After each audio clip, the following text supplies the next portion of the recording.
सुंदर जियाए महादेवी शिवोर महादेवी निस्सार जनोद्धार कर्णप्रतीक गोकुले स्वरूप श्री वृंदावन शरण चिरंजीव ब्रजरंगवा तथा उपस्थित सर्व वल्लभी सृष्टिना भाई बहनों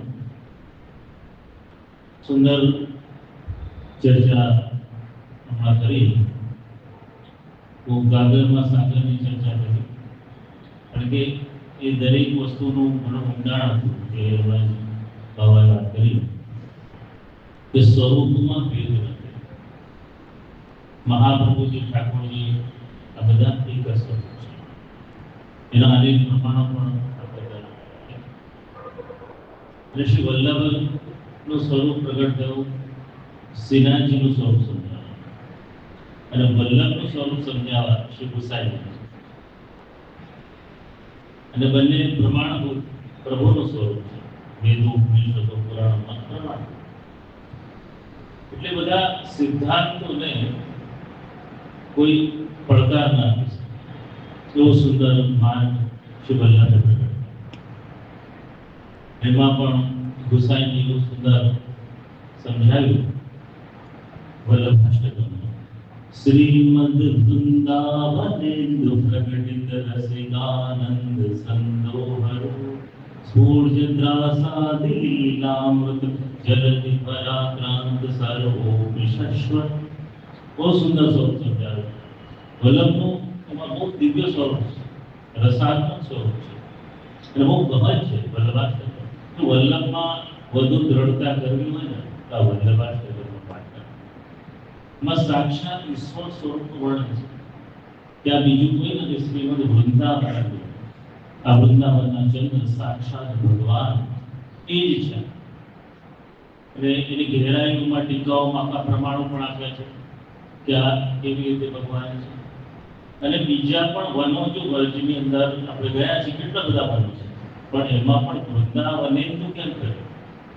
કારણ કે વૃંદાવન એટલું બધું દિવ્ય કર્યું છે કે જ્યાં સદા રાસ ચાલે છે અને ભગવાનનો એવો રસાત્મક વેણુનાદ થાય છે કે એના વૃક્ષોમાં લતા પતાઓમાં એ સ્વરૂપ ભગવાનનું છે કે રસાત્મક સ્વરૂપ પણ વિદ્યમાન થઈ ગયું હવે એ દિવ્યતા સાધારણ માનવ જ્યારે બ્રજયાત્રા કરતો હોય એને દર્શન પણ વલ્લભની કૃપા થાય તે કે રસાત્મક વૃંદાવનના દર્શન થાય બરાબર તો બધું દિવ્ય ચાલે બ્રજની લતા પતાઓ રજ આ બધામાં તો ભગવાન પોતાનું રસાત્મક સ્વરૂપનું દાન આપ્યું છે આ રસથી ભરેલું છે તે એવા છે મહાપ્રભુજી જેની અંદર એ રસોનું સાગર ઉમટી રહ્યો છે આ લીલા રસ એની અંદર વારંવાર તરંગો આવી રહ્યો છે આમાં ગહેરાઈ પણ છે વલ્લભાષ્ટક કારણ કે આગળ ભૂતાય શબ્દ પણ આવે છે ભૂતાય એટલે કે એક અગ્નિ સ્વરૂપને મળવા છે કે અગ્નિ સ્વરૂપ પણ છે હવે આમાં ટીકાઓમાં પણ એટલો સુંદર ખુલાસાઓ છે અલગ અલગ ટીકાઓમાં કે ગોકુલનાથજી સમજાવે છે કે આ ભગવત અવતાર છે અને રસ રૂપને આગળ દાન આપવા જે વેણુનાથથી દાન આપ્યું મુખારવતથી દાન આપી અને ભગવાનની અંદર આજે આત્માનંદ જો બીજા બધા આનંદ બધાએ પ્રાપ્ત કર્યા પણ ભગવાને સ્વયં જે આનંદ પ્રાપ્ત કર્યો હતો એ જીવ સુધી કેવી રીતે પહોંચે એ જે ભગવાનની અંદરથી એટલે આ વલ્લભનો અવતાર જે પોતે જે ગોપીજનો આનંદ માણે તો ગોપીજનો જાણે છે બ્રજ ભક્તો જે આનંદ માણે બ્રજ ભક્તો જાણે છે પણ મહાપ્રભુજી એનો અવતાર છે કે જે ભગવાને પોતે નિજાનંદ માને અને એનું દાન આપવા સાક્ષાત છે કે ભાઈ ભગવાનનો આનંદ કેવો હતો આત્માનો એ આપણને ક્યારે સમજાય કે જ્યારે એ સ્વરૂપ પ્રગટ થઈને આપણે સર્જાય બહુ ગુણતા છે અને આગળ પણ રઘુનાથજી પણ બહુ સુંદર ટીકા કરે છે રઘુનાથજી સમજાવે છે કે આમાં ઉભય સ્વરૂપ હતા એક તો રસનો સમુદ્ર છે રસનો સાગર છે લીલા રસનો જો રાસલીલાનું હમણાં વર્ણન કર્યું રાસાથી લીલા એ પણ શું વલ્લભની અંદર સમાયેલું છે તો એક બાજુ રસના સમુદ્રની વાત છે અને બીજી બાજુ અગ્નિ સ્વરૂપની વાત છે તો બિલકુલ વિરુદ્ધ થઈ જાય ને, કે અગ્નિ છે ત્યાં જલ નથી, જલ છે ત્યાં અગ્નિ નથી. તો પછી અહીંયા આ બે વાત કેવી રીતે આવી કે રસનો સમુદ્ર બી છે, શ્રી વલ્લભ રોમ રોમ રસ છલકે, કીર્તનમાં પણ ભગવતે જોયું સાથે એવું સ્વરૂપ છે. તો પછી અગ્નિ સ્વરૂપ હોય તો પછી જલ સુકાઈ જાય ને. તો અહીંયા રઘુનાથજી એવી ટીકામાં સમજાવે છે કે આ જે સ્વરૂપ છે એ વિરુદ્ધ ધર્માશ્રય વાળું જે ભગવાનનું સ્વરૂપ છે આ એ સ્વરૂપ છે જે ઉભય લીલા કરી છે. જેમ જ્યારે બાળ લીલા ભગવાનની થઈ હતી અને ભગવાન માખણ ચોરી કરી અને જઈ રહ્યા તો ઘરનો કુમળો નતો ઉળંગી શકે અને ભગવતી કીર્તન બગાડતું वो बल कहाँ गयो जो पूतना को मार्यो, અસુરોને માર્યો અને ઘરનું કુમળો નથી ઉળંગી શકતા અને એક બાજુ મોટા મોટા અસુરોને વધ કરી દો છો. તો વિરુદ્ધ ધર્માશ્રય તો એવી જ વિરુદ્ધ ધર્માશ્રય લીલા કોઈ સામાન્ય માનવમાં હોઈ ન શકે, એ સાક્ષાત ભગવાનને જ હોઈ શકે. એનું પણ પ્રમાણ આપ્યું રઘુનાથજી કે આ સાક્ષાત ભગવાન. આગળના ટીકાકારો સમજાવે છે કે આ જે બે સ્વરૂપ બતાવવામાં, એક તો વિરહાત્મક અગ્નિ સ્વરૂપ છે અને જો કુંભાવ અને સ્ત્રીભાવનું પણ સ્વરૂપ સમજાવે. કુંભાવ શું છે? સંયોગાત્મક. જે ભગવાનની સંયોગ લીલા પણ છે અને વિયોગ લીલા પણ છે. તો કુંભાવથી બતાવ્યું કે આ સંયોગનું સ્વરૂપ છે અને સ્ત્રીભાવથી એક વેહત આપનું સ્વરૂપ પણ છે. સ્ત્રી ગુણ ભાવાત્મક એ પણ મહાપ્રભુમાં છે. તો એની વેહત આપની અગ્નિ પણ છે અને સંયોગનો આનંદ પણ છે. તે એવું ઉભય સ્વરૂપ છે વલ્લભનું છે, એનો સાક્ષી સ્વરૂપ. અને આ ભૂતાય શબ્દ જો વાપર્યો, ઘણા લોકો એક સાધારણ લૌકિક અગ્નિ રૂપે જો શ્રી મહાપ્રભુજીનો અવતાર સંબંધ અગ્નિને અજ્ઞાન થાય. લૌકિક નથી, આ બિલકુલ પરમ અલૌકિક છે. જે વિરહતાપ થાય તેમાં જો જીવના દોષો પણ બળી જાય અને શુદ્ધ સાત્વિક ભગવાન માટે પ્રેમ પ્રગટ થાય. તો આ જે ઉતાય શબ્દથી કે લૌકિક બધું નષ્ટ છે, અહીંયા સાક્ષાત જ સ્વરૂપ શ્રી વલ્લભ છે. એ રૂપમાં પણ અગ્નિ સ્વરૂપ છે. આમાં જરા પણ લૌકિક નથી. ભલે સર્વ મનુષ્ય આખું છે, મનુષ્યનો આકાર છે, પણ આ મનનો નહીં પણ સાક્ષાત ભગવાન છે. બહુ સુંદર શ્રી વલ્લભનું સમજાવ્યું છે કે આ ભગવત સ્વરૂપ છે અને એના પ્રમાણો જેમ હમણાં જ વાત કરી કે બધી એક જ સ્વરૂપ છે. એવી જ રીતે અચ્યુતદાસજીની વાર્તા આવે છે. અચ્યુતદાસજી નાનપણથી એને ભાવ હતો, પણ ઘરના બધા એક એક સગાઓ ગુજરતા ગયા. એની પત્ની નાની અવસ્થામાં જ ગુજરી ગઈ અને માતા પિતા ગુજરી ગયા, એકલા રહી ગયા અને પડતા પડતા બદ્રિકાશ્રમ જગન્નાથજી પહોંચે છે અને ત્યાં શ્રી વલ્લભના વચનામૃત ચાલતા હોય છે અને ખૂબ રડ્યા કરે છે. શ્રી વલ્લભે પૂછ્યું, અરે અચ્યુતદાસ, તને આટલું બધું દુઃખ શેનું છે?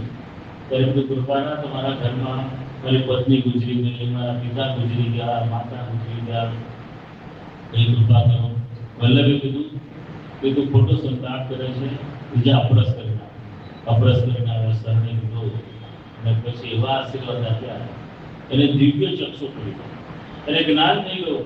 ત્યારે એને આખું વિવેક નું જ્ઞાન આપ્યું કે હું તો ખોટો આ દેહ બુદ્ધિમાં પડ્યો હતો, દેહના સંબંધો પાછળ રણી રહ્યો હતો, અને મારા સાચા સગા તો પ્રભુ આપ છો. આ તો સાક્ષાત ઈશ્વર છે, હું શેનો વિરોધ આપ કરું? અને આ સંબંધ તો શાશ્વત સંબંધ છે, એટલે આખો મોહ નષ્ટ થઈ ગયો. ત્યારે આ તો સાચા સ્થાન પર પહોંચી ગયો છે. આપણે મારા જ્ઞાન ચક્ષુ ખોલી દીધા છે.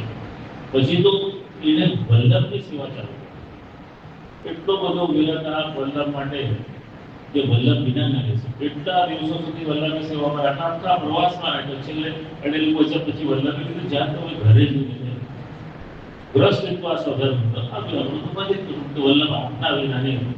આ મારે ત્યાં ચાલો કે અમને આપણે ત્યાં રાખ્યું. વલ્લભે એ વખતે પોતાના પાદુકાજી આપ્યા, એટલે આ હું જ છું અને તું આ મારા પ્રગટ સ્વરૂપની સેવા કર. ને મહાપ્રભુજી પાદુકાજી સ્વરૂપે સેવા કરતા એને પ્રગટ અનુભવ થતો. વાતો કરતા, સેવા કરતા, વલ્લભ સેવામાંથી લેતા.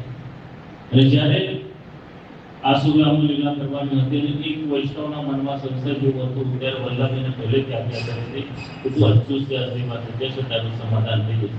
આસુરામુ લીલા પછી ત્યાં ગયા એટલે કીધું, મારા વલ્લભ તૈયાર છે કે શું વાત કરે છે? હજી તો ઠાકોરજીને ભોગ આવે છે. વલ્લભ તેરો બધો જો તો સાક્ષાત છે વલ્લભ એનો સંશય દૂર થઈ ગયો. એવા પ્રભુ સ્વરૂપના શ્રી વલ્લભના દર્શન પણ એ ભાવથી જ્યારે મોહનો અંધકાર નષ્ટ થઈ જાય, માયાનું આવરણ હટી જાય, ત્યારે એ દર્શન થાય કે સાક્ષાત આ વલ્લભનું સ્વરૂપ, આ ઠાકોરજીનું સ્વરૂપ, આ બ્રજની લીલાનું સ્વરૂપ કૃષ્ણજીએ આ વૈષ્ણવ પ્રત્યેનો જે ભાવ કે આ બધા લૌકિક વલ્લભના સેવકો એ દિવ્ય દ્રષ્ટિ જ્યારે તમારો લૌકિક ભાવ સમાપ્ત થઈ જશે ત્યારે પ્રગટ થશે કે આ કોઈ સાધારણ નથી, પણ આ તો સાક્ષાત શ્રી વલ્લભ પોતે તે પ્રગટ પધાર્યા.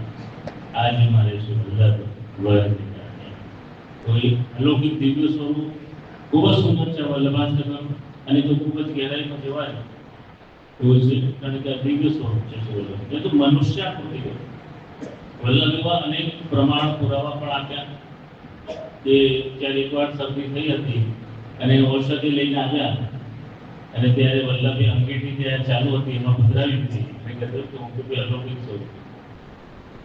એવા અનેક પ્રમાણો અને જે ઠાકોરજીની લીલા સંબંધી જોડાયેલા હતા એ જ બધા બ્રજ ભક્તો ભૂતલ ઉપર વૈષ્ણવ બની નાખ્યા. જેમ આપણે ભાગવતજીમાં પ્રસંગ સાંભળ્યો વિદુરજીની પત્નીનો, પણ એ વિદુરજીની પત્ની પણ અહીંયા આવી છે કૃષ્ણ માર્ગે વલ્લભની સેવા, કારણ કે એને ખબર છે કે આ બીજા કોઈ નથી, આ દ્વારિકાના નામ જોતે. આપણે ત્યાં 84 વૈષ્ણવમાં દાસીની વાર્તા આવે છે. એ દાસી એ બીજી કોઈ નથી, વિદુરજીની પત્ની છે. અને દામોદર દાસીના સંભળવાળાને ત્યાં રહી હતી દાસીના રૂપમાં દ્વારકાધીશની સેવામાં. પછી એ યમુનાજી કુંજની આપેલી છે એમાં પ્રગટ લાગી.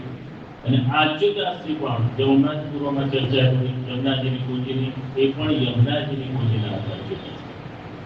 અને એને પ્રભુની કૃપાથી વલ્લભને વિશેષ લીલાઓની સાથે તો કહેવાનો આશય કે શ્રી યમુનાજીની વિશેષ કૃપા છે, એ લોકો ઉપર વિશેષ યમુનાજી કૃપા કરે છે અને ફલશ્રુતિ પહેલી પ્રદાન કરે છે. કારણ કે આજે આપણે પણ ગોપીઓનું ચરિત્ર જોઈએ તો ભાગ્યના દોષો પણ આડે આવતા હોય, આ જન્મના કર્મ સારા હોય પણ પ્રારબ્ધના સારા ના હોય, કદાચ આપણાથી કંઈક ભૂલથી પણ અપરાધો થાય એ પણ નડતા હોય, લૌકિક બંધનો નડતા હોય, એ બધા માટે ગોપીઓએ તપ જપ કર્યો તો યમુનાજીનું પૂજન કર્યું. એ બધા દોષો નષ્ટ થઈ જશે પછી જ ઠાકોરજીને આ રાસલીલામાં પ્રવેશ માટે એ ગુણતા નથી કે યમુનાજીની કૃપાથી ભાગ્ય સૌભાગ્યની પ્રાપ્તિ થાય છે અને પ્રારબ્ધના દોષો નષ્ટ થઈ જાય. જે દિવસથી આપણને ભાવ જાગવાનો ચાલુ થઈ જાય ત્યારે અમે તો વલ્લભના સેવક છે અને વૈષ્ણવ છે, અમારાથી ઘરે ઘરે ઠાકોરજીની સેવા કરવાની, આમ યાત્રા કરવાની, સત્સંગ કરવાનો, એવા બધા ભાવ જાગવા લાગે ને ત્યારે માની લેજો કે હવે લૌકિક દેહ સંબંધનો મોહ નષ્ટ થવા લાગે અને વલ્લભનો રંગ ચડવા લાગે. એટલે તો ભગવતી ગાયું ને, લાગી ગયો રે લાગી ગયો રે વલ્લભ તારો રંગ મને લાગી ગયો રે, કનડામાં લાગ્યો મારા મનડામાં લાગ્યો, કનડામાં લાગ્યો મારા મનડામાં લાગ્યો, રોમે વલ્લભ વ્યાપી ગયો રે, રોમે વલ્લભ વ્યાપી ગયો રે, વલ્લભ તારો રંગ મને લાગી ગયો રે, વલ્લભ તારો રંગ મને લાગી ગયો રે. એવી જ ભાવના રાખીએ છીએ કે બધાના હૃદયમાં વલ્લભનો રંગ લાગી જાય અને અલૌકિકમાં બધા ખૂબ જ પ્રસન્ન. તો વિશેષ કંઈ ના કંઈ ખૂબ શુભકામના શુભાશીર્વાદ પાઠવી છે કે આપ સર્વનું જીવન વલ્લભ કૃપામય બને, કઈ ભાવના સાથે